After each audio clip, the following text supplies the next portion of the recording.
Southampton 2, we absolutely threw it away, man. Absolutely bottled it in fantastic fashion, man. More gaps than a goddamn waffle back there, crumbling like a digestive in a hot mug of tea. And on the hottest day in Premier League history, Leeds throw it away. Absolute water bottle jobs. I couldn't believe what I was seeing. We were there screaming.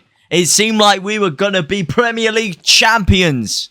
2 wins out of 2. 6 points out of 2 games. 6 points out of a possible 6. And we absolutely choked it. Absolutely threw it away there. It is heartbreaking, really. It really is heartbreaking. I mean, yes, you do have to look at the positives. 4 points out of 2 games. It's not that bad at the beginning of the season. A lot of people have been quite happy with that. It's a point away from home. Yes. But come on, man, when you're that dominant for such areas of the game or such many aspects of the game, you know, the entire first half, pretty much, Southampton barely had a sniff.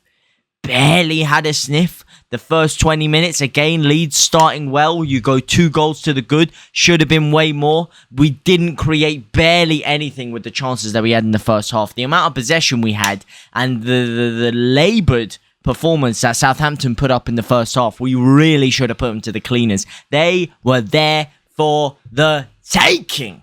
Absolutely there for the taking. I can't believe we didn't manage to put any away. The only good chance we really managed to get was through Dan James down the left-hand side after he came on, and with Rasmus Christensen from the corner absolutely spaffing his lines.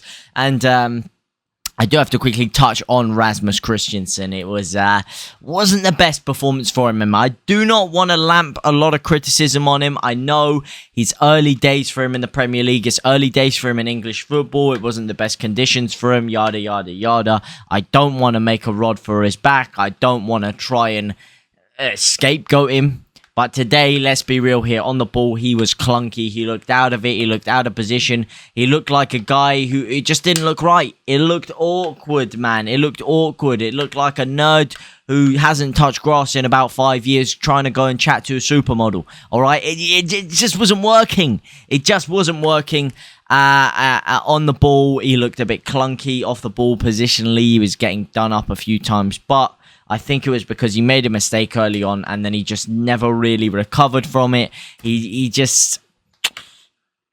looked a bit out of confidence and he wasn't in flow state. He was overthinking a lot of things and it just didn't work out for him. And that miss there was a big miss. Could have put Leeds 1-0 to the good. We did end up going 2-0 to the good. Speaking of making a rod for your own back, fans had a rod out for the back of Rodrigo, but he turned it around today. Rodrigo, 2 goals a game, 3 goals out of 2 games. He could be on his way to a goddamn golden boot. But damn, of course it didn't mean anything. I mean, they were class goals, though. They were class goals. It was brilliant movement. They were 2 strikers' goals. The first one, when Jack Harrison whips it in, he glides through the 3 defenders. There's 3 defenders around him. He times his run perfectly, makes himself get into the front post before anyone else, easily slots it past. Similar position, actually, to the one Patrick Bamford had in the first half that he teed him up for, where he absolutely spaffed it into the crowd. However, Rodrigo, beautiful finish. The second one, again, he notices that Walker-Peters is playing him on. I don't know what he's doing, whether he's trying to close down Harrison or Aronson or why he was so far back. But he was so deep. He was like Tom Daley in the bottom of an Olympic diving pool. And then you had the rest of the other defenders, obviously further up, trying to hold a high line, not realizing that he was playing them all on. Rodrigo, however, he's so sharp. He's sharper than a steak knife. He's playing 4D chess out here. He notices it, makes a run to the back sticks. Beautiful goal. Beautiful flick on by Stroik as well to find him. But man, you do all of that. All the great feeling in the air, Leeds cruising to give Southampton a bruising. You throw it away. You throw it away. Poor defending, man. Poor defending. The first one, I think it's Armstrong. I'm pretty sure it is Armstrong. Let me see if I can find that out for you. It was Armstrong. He gets it down on the left-hand side. You've got 2, 3 men around him. and he's wriggling through 3 of you. How are you letting one guy get through 3 of you? Yeah, it was a good run. Yeah, he got his body between the players and the ball. It was a good little shimmy. He manages to shift his weight well, but come on, someone clean him out, take him out. You got no problem fouling them when it's near our box. How about you foul them when they first start it in the halfway line and there's bloody 3 of you around him? He absolutely skins 3 of them. I think Tyler Adams was there. Rocker might have been there. Might have been Aronson as well. I don't know who the third player was, but he skins them, plays a beautiful 1-2. Cock comes flying forward to try and intercept it. He doesn't quite get there. The ball is flicked back into him. It's a beautiful flick back on. And then because Cock's committed, because Christensen's committed, you have Strike back and you have Llorente back, and there is just absolutely no one else back on that left-hand side. They come storming down the left-hand side, whip it in, and that was some kamikaze defending, man. Why is no one there? Honestly, more gaps than a goddamn Waffle House. You will never, or rather than a waffle. We were the Waffle House over there. St. Mary's was the home of the waffle, which was Leeds United. I mean, how? How can you leave that much space for a Rebo to chill in the boxing? Honestly, it was like he just bought a new mansion and he was chilling in the goddamn garden. If you put 5-meter ruler sticks on every single vertex of his body, there still wouldn't be anyone touching him. He was in that much space. It was ridiculous. And of course, he gets it. He rounds Melie. Strike does end up managing to get a foot on it, but it somehow deflects off him. Still manages to find its way into the back of the net. It was kamikaze defending, man.